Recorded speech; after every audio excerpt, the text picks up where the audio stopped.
Yo, what's up, what's up? So, ayun. Nandito kami ngayon sa cafe para ituloy yung podcast namin. So, yeah. So guys, nandito kami sa coffee shop and to be honest, yung tao is sakto lang, halos napupuno na. Medyo first time namin ma-expose Yes. na mag-video sa labas, nakatingin sa amin yung mga staff. Tapos yung mga tao sumusulyap-sulyap dito sa amin. Nag-set up kami dito mismo sa coffee shop. Yes. Nagpaalam kami. Actually, And dapat yun. sa labas kami pero masyadong mainit and then parang na-build yung confidence namin na mag-podcast dito sa loob. Sa on the process na nagkikwentuhan kami and then tara dito na lang tayo. Parang biglaan lang. And maganda ring opportunity to para ma-fight namin yung fear namin na mag-film sa labas. So Oo, makikita nyo may mga nakatikin sa amin. Okay, nakakahiya siya pero para in the next na mag-film kami sa labas, parang wala na lang. is parang kapag pupunta tayo ng Maynila, no? Manila. Oo, So parang yung confidence natin is ma-increase na. yes. So meron tayong dito guys, guess. Pangalan niya is Brendan. Yo. Pakilala mo yung sarili mo, bro. Hi guys, I'm Brendan. Penen. Pero yun nga, Ginagawa mo sa business, anong mga hassle? ginagawa ko, parang si Shai, nag-outsource. May agency. Then, I'm a TikTok affiliate as well. Yun lang.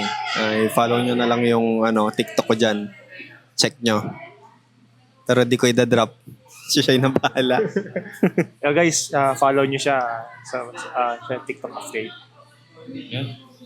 So, ano nga ba dapat natin pag-usapan ngayon?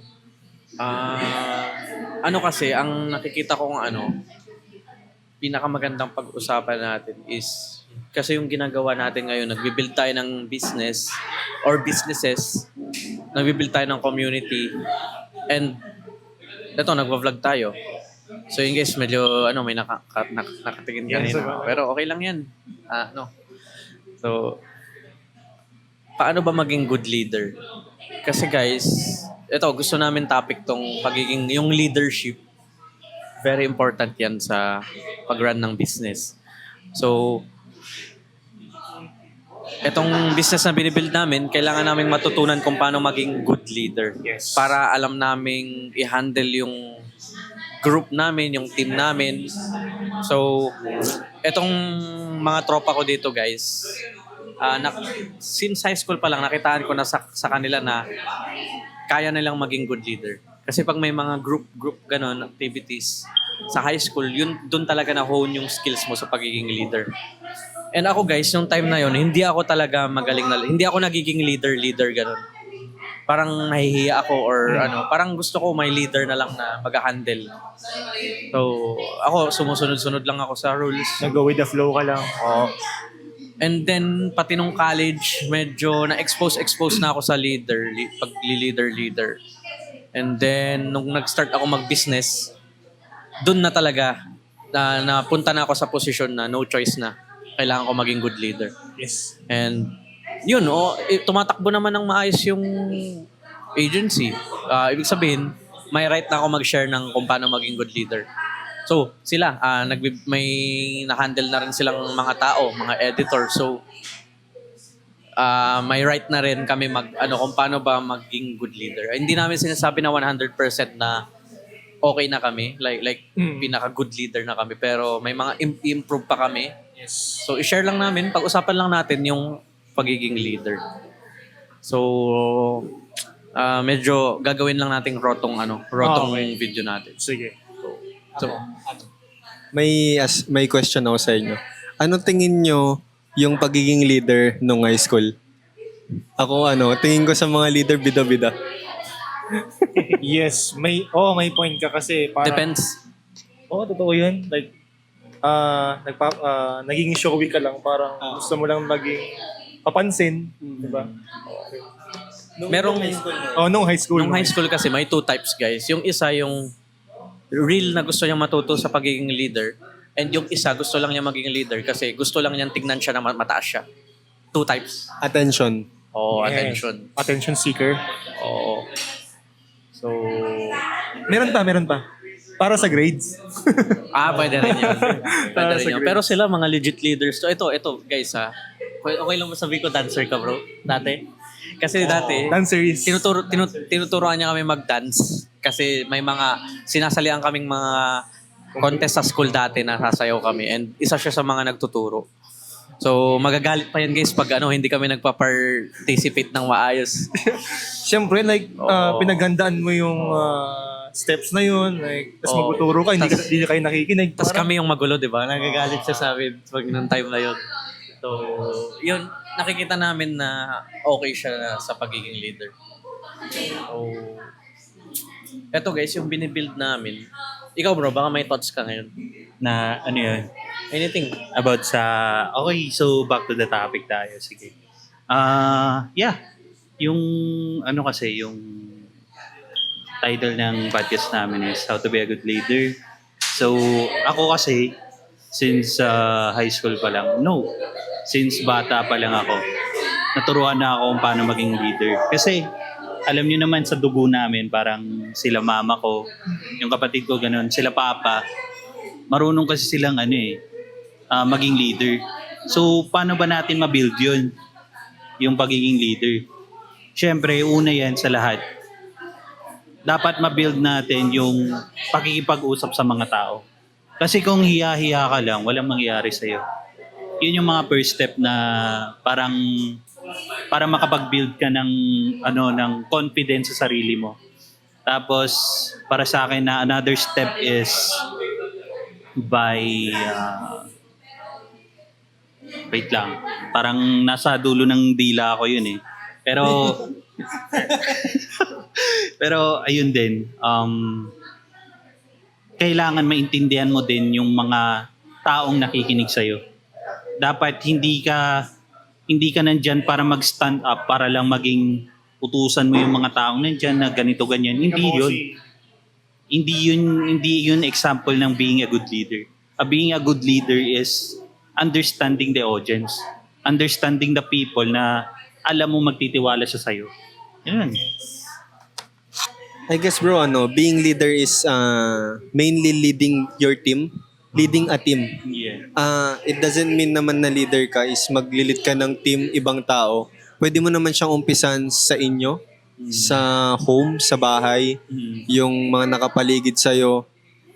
Pwede mo silang i-lead sa kung ano yung sa tingin mong tama. Lalo kung ikaw yung may authority sa bahay, ikaw yung matanda, then may mga kapatid or bata kang sumunod sa'yo, i-lead mo sila sa right way and yung mga natutunan, so that yung mga natutunan mo, hindi na nila kailangang daanin yung same mistakes na ginawa mo. Yeah. So, you can start being a leader sa house, sa home. Then, it will, I guess it will naturally come when you are handling people na, 'di ba? Lalo sa ginagawa natin na outsourcing and pag-handle ng editors, it will come naturally. And of course, we will enhance it. Yes, I agree. Before natin gusto kong sabihin sa inyo yung factors ng pagiging isang leader. Ano ba yung misconceptions na pag sinabing leader, dapat ba ganun kayo? Hindi. Like, before yun, meron kasing yung leader guys, in my opinion, iba siya sa boss. I think same siya, pero mas magandang term ang leader pagdating sa leading a company or a team or a group. Kasi guys, may napansin ako all throughout my journey na nung na-expose ako sa school dati na nagtrabaho ako sa hospital as an intern, doon ko nakita na may mga bad leaders. Like, hindi ibig sabihin na doon sa ito, maging transparent na ako. Kung mapanood man nila to, wala na akong pake. Pero kung mapanood man nila to, sana magbago sila as a leader. Kasi to be honest, sasabihin ko mas magaling na akong leader ngayon kaysa dyan sa mga yan. Kasi yung mga yan, ang perception nila sa pagiging leader is masungit. Ganun sila masungit sila, bossy sila masyado. Tapos, minsan may disrespect pang nangyayari, papahiyain ka sa mga taong,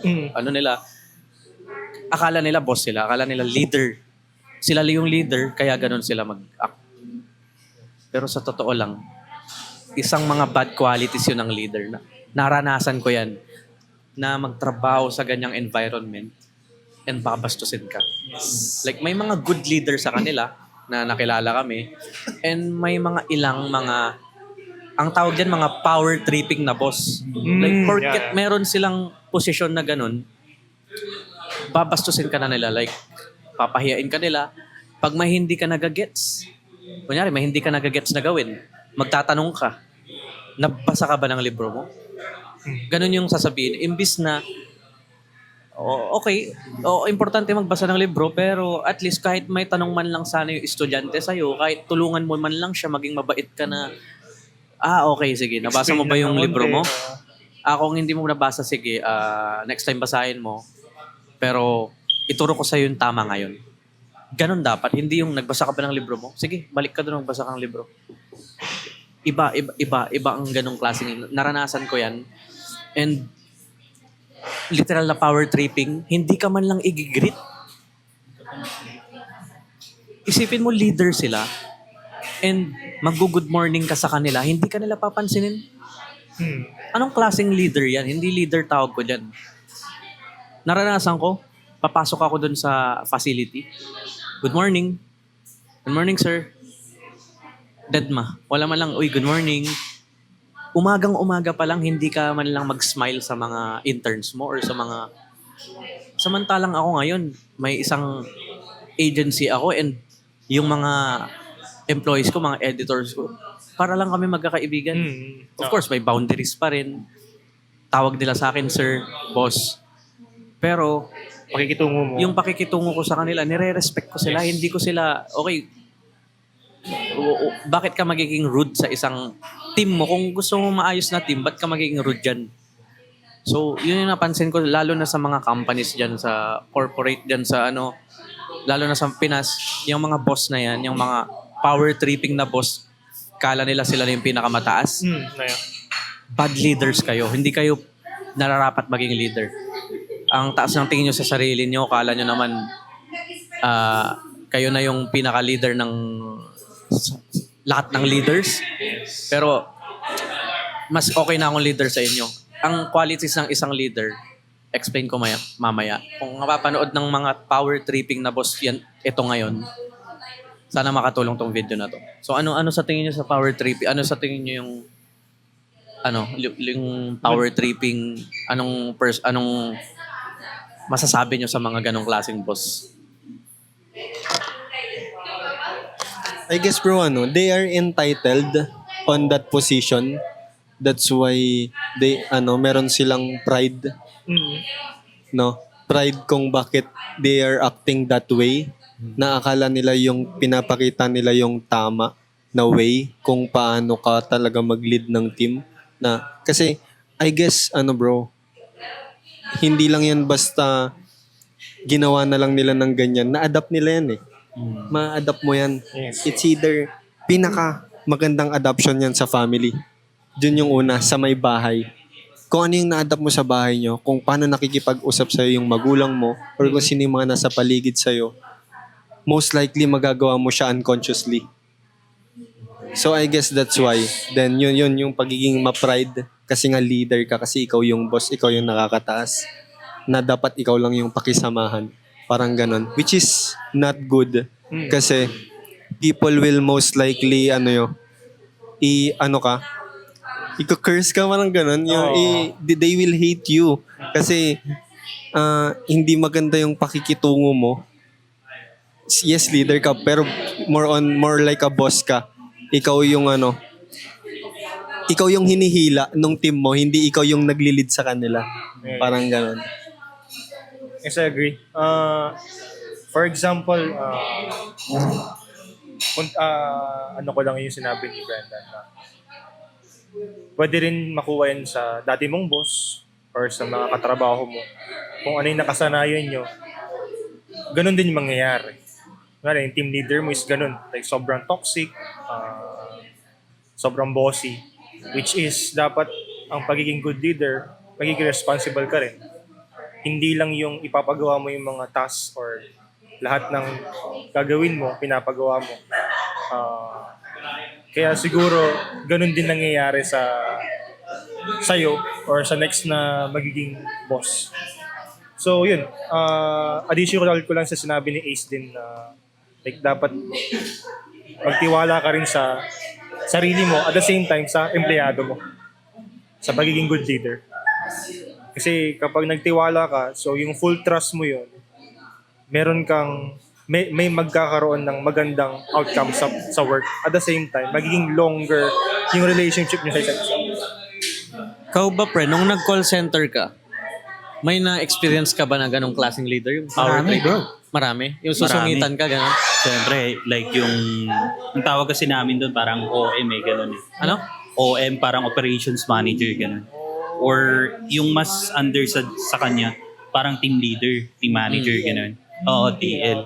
So, yung mga person na yun kasi hindi dahil meron silang posisyon like mas mataas sa'yo, hindi ka na nila ititreat na parang yung equality sa tao, hindi ka na nila ititreat na ganun kasi being a leader dapat alam mo yung mga nakikita mo or yung mga nasa paligid mo, dapat yung ma-understand ka nila, hindi yung kasi bakit ka mag-i-stay sa isang kumpanya kung yung mga ginagawa niya sa'yo or mga sinasabi niya sa'yo puro katoksikan.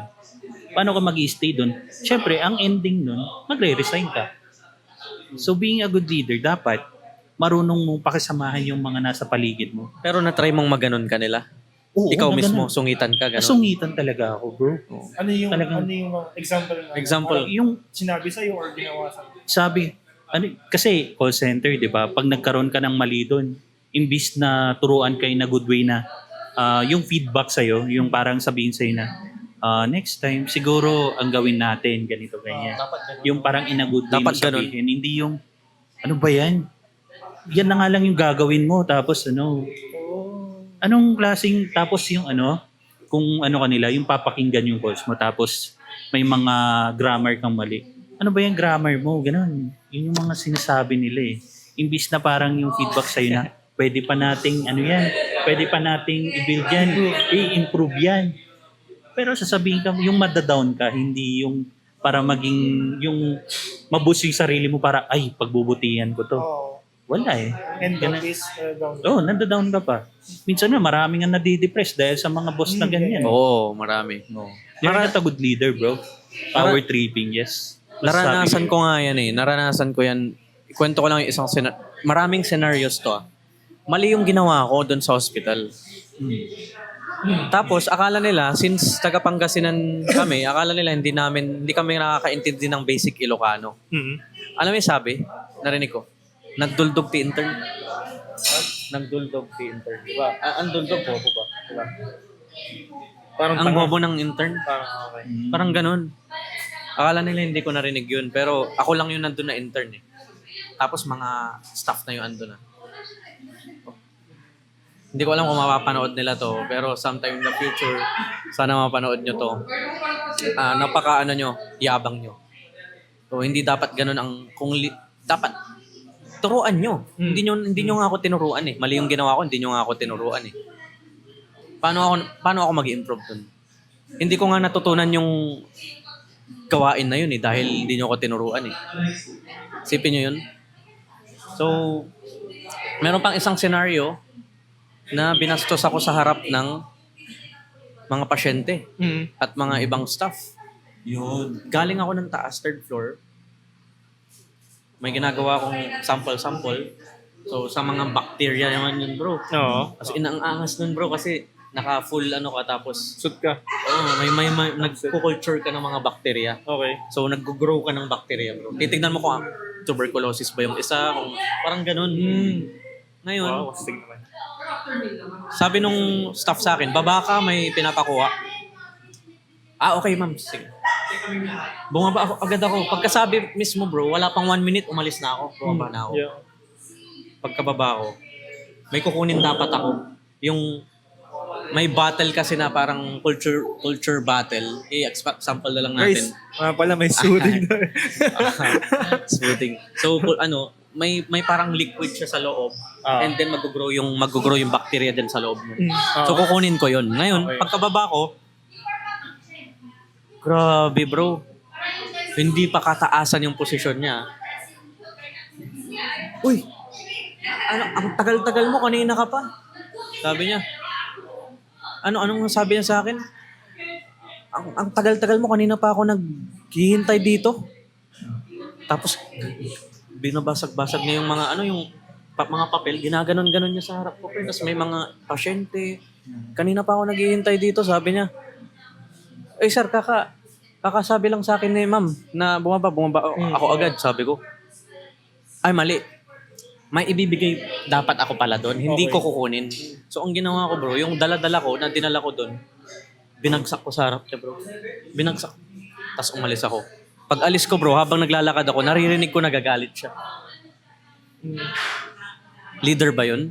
Papahiyain mo yung isang intern sa maraming pasyente. Never kong gagawin yan sa mga team ko. Kahit kanino, never kong gagawin yan.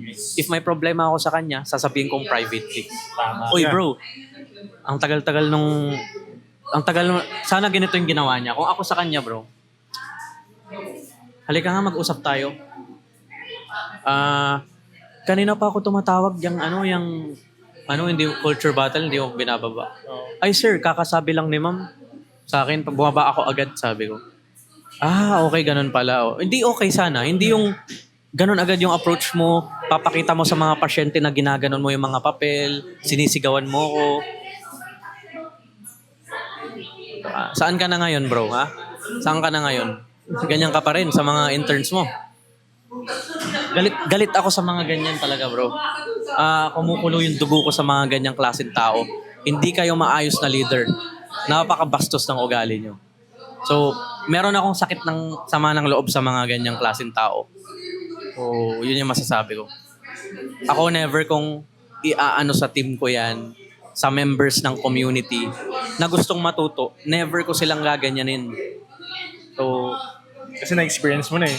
ayaw kong ganong culture. Kung titignan nyo, punta kayo sa agency ko, napakaayos ng culture namin. Magkakaibigan kami. And then, syempre, meron pa rin yung anong tawag doon, yung boundaries. For example, nagkamali yung isang editor. Sasabihin ko sa kanya, bigyan ko siya, uy bro, lagi kang late Lagi kang kailangan natin ma-fix yan bro kung gusto nating ma-fix yung maging maayos yung client natin. Maging maayos yung relationship natin sa client, i-fix mo yung pasok ka ng on time and then gawin mo yung task on time. Nagkaroon na ako ng ganyang meetings with my editors. And then, okay, nagiging goods. Okay, ayusin ko na. Sige. If ginawa mo yan, bro, mawawala yung client, mawawalan ka din ng trabaho. Ganun ko sinasabi yun. Hindi yung, ay, ang bobo mo naman, puro kang bagal mo, ang late ka lagi. I-fire kita eh. Hindi ako ganun. Isang good example ng pagiging good leader, guys. Si Jesus. Di ba kung makikita mo bro kung paano niya i-handle yung mga disipulo niya, di ba? Di ba? So, yun lang yung masasabi ko. May question ako sa inyo. Kasi since nag-handle tayo ng team, may agency tayo. How do you handle an editor if you have a bad day or negative emotions? Like, may problema ka personally, how can you handle your editors na nagkakamali and may problem sa work? At the same time, may kinakaharap ka ding problema sa sarili mo. Ito yung mga gusto kong podcast, bro. Yung may question. Sige, pag ganun tayo, bro. Sige, Pag ganun say tayo. muna. Pag ganun tayo. Okay, so for me para sa akin lang, pag you're not in the mood to, kunwari may task na bago na binigay ni client tapos kailangan mong ibigay na dun sa editor mo. Tapos you're in a bad mood. Siyempre, ang gagawin ko, first step kong gagawin niya, I have to relax first myself. Hindi mo, kasi pagkakausapin mo na ng yung editor mo, sasabihin mo sa kanya yung task, bad mood ka. May mga masasabi kang hindi maganda. Kunwari, for example, ito na lang, pag pumalpak yung editors mo, hindi maganda yung outputs. Tapos yun, you're not in a bad mood. You're in a bad mood. Siyempre, ipahinga mo muna yung sarili mo. Kasi tayo, bro, minsan pag umiinit yung ulo natin, pag may pumasok na problema agad, madadamay yun, yung problema na yun. Mas lalaki lalo. So, what I suggest is, kailangan ikalma mo muna yung sarili mo. Bago mo kausapin yung editor or someone na nakakausapin mo para maging yung mangyayari, walang problema. Parang maayos yung magiging usapan niyo. Di ba? Yun lang yung sa akin. Sa akin naman, bro, in terms na ganyan, isi-set aside ko yung emotions ko sa work. Kasi ang work, emotions is like personal ko siya.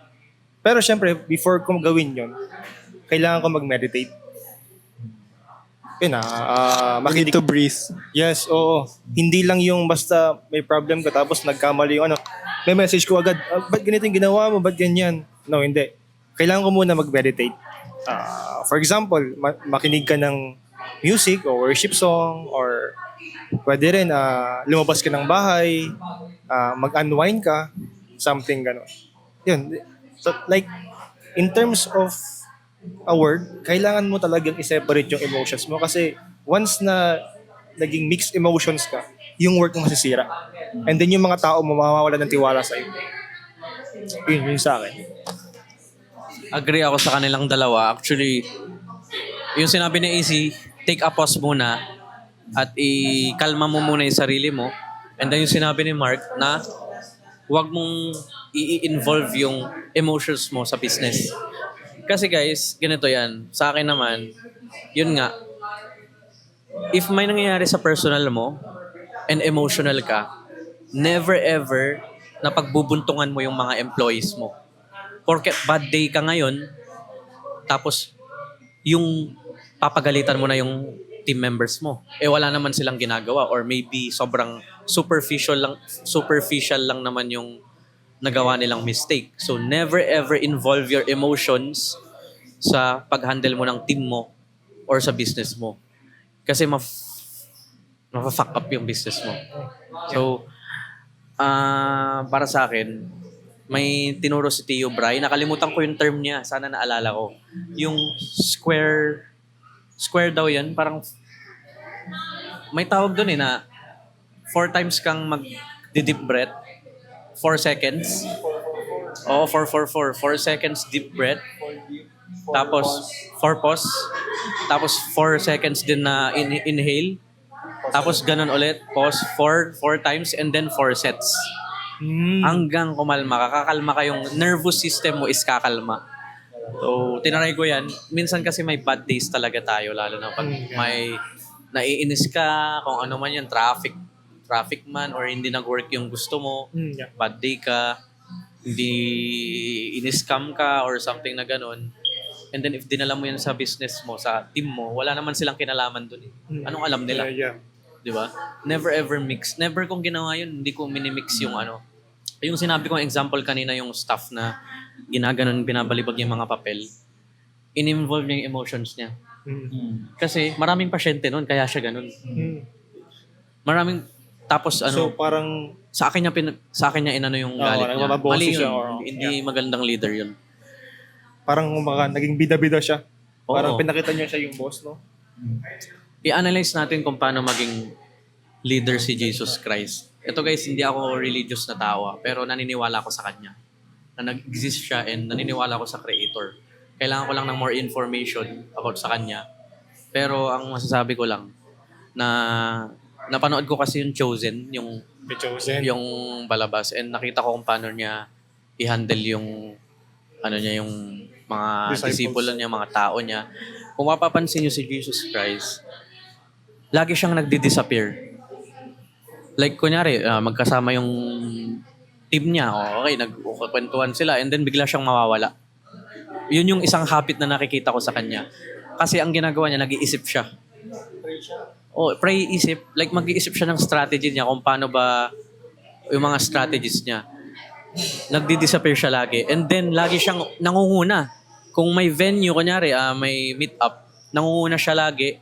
And then, nahuhuli siya. Like, nauuna siyang pumunta. And then, nahuhuli siya. Kunyari, gabi na. Tutulog na yung mga disipulo siya. Gising pa rin. Last man standing. Last man standing lagi. First man to arrive. Last man to... anong term yan? Basta gets yun yung point ko. Kasi sabi nga nila may libro, leaders eat last. So lagi na lang pinapauna yung mga tao nila and then sila yung ini-observe ko talaga sa movie na yun, sa series na yun na kung paano niya makitungo. If may ayaw siya dun sa tao na yun, hindi naman niya binabastos Sinasabihan niya ng maayos. Like, tapos yung mission nila, masyado silang mission focus. Kung may mission sila sa araw na to, wala silang like distraction. So, isa na yun guys Enumerate ko yung factors. Maayos siyang makitungo sa mga tao niya. Hindi siya stick siya lagi sa mission niya. And then lagi siyang nangunguna and nahuhuli. Like, gets nyo na? Napakaayos niyang leader na kailangan maging ganun tayo lahat. So, natakil na ba natin lahat, guys? Yung tanong ni Brendan, Nasagot ko na? Hindi, yung tanong mo, bro, sagutin mo rin. Yung question ko, kasi kaya ko na ask yan. Kasi I've been a bad leader before. Kasi I've been doing this business for 3 to 4 years already. Then on my early stages, puro ko English. Doon sa mga early stage, syempre kaka-handle mo lang ng yung unang-una, syempre sobrang bait ko nun palagi. Goods ako nun palagi. Kasi excited ako mag-work, mag-business, ganun. Yeah. Excited akong gawin lahat. So, I'm very excited. Pero dumating tong mga phases na to, which is sobrang yung galit ko sa editor, iba na. Ganun. Naapektuhan na yung relationship talaga ng yung pagiging business owner. Kasi iba dati. Iba yung perspective ko sa ganito. Like, hindi ko pa siya nakikitaan na leader ako, na nag-outsource lang ako, middleman ako. Yun. Yun yung hindi siya business perspective. Para ka lang employee din na nag-outsource ng another employee, which is, I learned that the hard way. Yun. That's why I'm asking this question kasi I've been there na nagagalit ako sa editor, yung emotions ko, walang boundaries, ganon. Although yes, kumikita ako or what, pero yung relationship ko sa kanila, meron pa yung sa tuloy-tuloy na di ko lang alam kasi awol din minsan yung mga may mga editor din na ganun na nakakainis. Actually, nakakainis talaga yung Yeah, meron ganun. Kaya meron nahihit yung yung ceiling ng ko. Nahihit yung ceiling ng patience ko. Tumatagos na doon, wala na, nagagalit. I think hindi mali yun bro kung nag-awal naman. Syempre magagalit ka may talaga. meron kang reason para Tsaka hindi maganda yung performance. Yun, doon, kasi wala akong system Wala akong system. So, kumukuha lang ang editor. Kung sino yung G, yun na. So, hindi ako yung nag-interview, hindi ako nag-interview or what. Wala akong ganun before. Kaya, yung mga na-skip kong process, binabayaran ko siya along the way. Yeah. Ko siya. Binabayaran ko yung consequences ng mga in-skip kong process along the way. Okay. Which is bad. And I learned everything, lahat ng yon in a negative way. Kaya maganda na sinishare natin to ngayon so that others will hindi na nila kailangang dumaan sa yung mga dinaanan mong steps. Yes. So yun yung sa akin. Pero right now, syempre natutunan ko na yung lahat and I've been improving din myself and alam ko naman yun sa sarili ko. And yeah, naano ko na siya na nagkakaroon na tayo ng boundaries and naihiwalay na natin yung ano. Ayun na yun. Yun, pinakamaganda yung mga nabanggit nila, meditating, pakikinig ng music, worship, paglabas ng bahay, tingin ka ng mga greens dyan, Yeah. mare-refresh yung utak mo, mag-deep breath ka. Ang daming magandang way para pagpuntungan ng ano mo, ng negative emotions mo rather than your relationship with your editor. Kasi ano lalo kapag nakahanap ka ng good editor. Ang hirap maghanap ng good editor. Yes, so yes. why bakit mo sasayangin yung editor na yun dahil lang sa emotions mo, dahil sa personal mo, para kang ikaw talaga yung lacking pag ganun.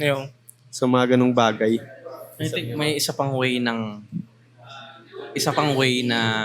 pag bad day ka and ayaw mong i-involve yung editor mo, cuddle.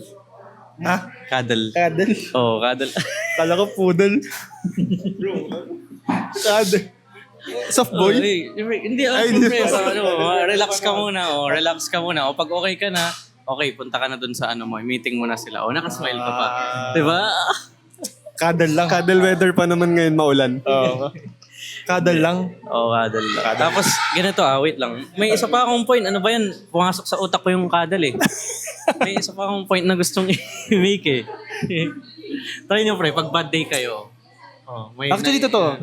Try nyo pre. Parang parang nare-recharge ka or something yung nafe-feel yung or na aalis yung negativity. Oo. Okay, last parts na tayong podcast. May gusto. Wait lang. To make it short, pag bad day ka, punta ka sa mga tao or lugar kung saan puro happy thoughts lang. Kunwari, ako, I'm in a bad mood. Nakita ko yung anak kong ganito. Diba? Ayos Gaganda yan. yung gaganda yung araw ko na, So, yun yung... Pero ako, wala akong pa ako anak eh. Punta ka sa mga comfort zones mo. Yes. Tapos nag-Netflix ka, ang pinanood mo, yung nakaka-stress to. Imbis na kumalma yung nervous system mo, mas lalong na nagpanic. Mas the busy. or tinry ko bro, ito makakatuwaan lang. Dati bad day ako, nag-aaral ako. Kailangan ko mag-focus sa pagre-review dati. Nanood ako Netflix. Gagi yung pinanood ko yung hindi Netflix pala, naglaro tayo COD. Naglaro tayo COD bro. Okay. Nabwisit lang ako pre. Kasi talo. Talo tayo yung alam mo yung na-stress ka pa yung Palaging talo. Okay guys, malapit na matapos ng podcast. Last part lang na gusto kong i-make. Pangit ng culture guys. Naisipin nyo bossy kayo sa mga team nyo or sa community members nyo. Isipin nyo pinag-uusapan nila kayo pag nakatalikod kayo. Uy, ang pangit ng ugali ng boss natin. Yeah. Ayaw ko ng ganun love. Ay guys, gusto ko yung maganda yung image mo sa. And pag sinabi nila na, uy, boss ko yan, ipagmamalaki ka nila. Leader ko yan. So sa community guys, sa Unite, alam ko ako nagsimula nun. Pero lahat kami dun guys, hindi ko sinasabing ako yung leader dun. Which is ako naman yung nagsiset ng mga gagawin or mga channels, yung mga dun. Pero lahat kami dito, pwede kaming maging leader sa members dun. If may members na pwedeng nangangailangan ng tulong, be a leader and tulungan mo yung member na yon. So leader ka sa team nyo or sa anong bagay. Pag negosyante ka, kailangan maging maayos kang leader. Yung mga bilyonaryo, multi-millionaire dyan, kaya sila nandyan sa level na yan, I think konti lang yung percentage na masamang ugali na naging mayaman talaga. Madalas ng mga bastos, mga basurang ugali, 90% nasa mga leader na hindi naman ganun kalaki ang perang ina-earn. Yung mga nasa corporate. Yun ang reality. Kaya nga sabi nila, you cannot be a successful business owner kung hindi ka marunong maging leader. So, yun lang. Yun lang yung may share ko. Pero nga dati, king siya or emperor.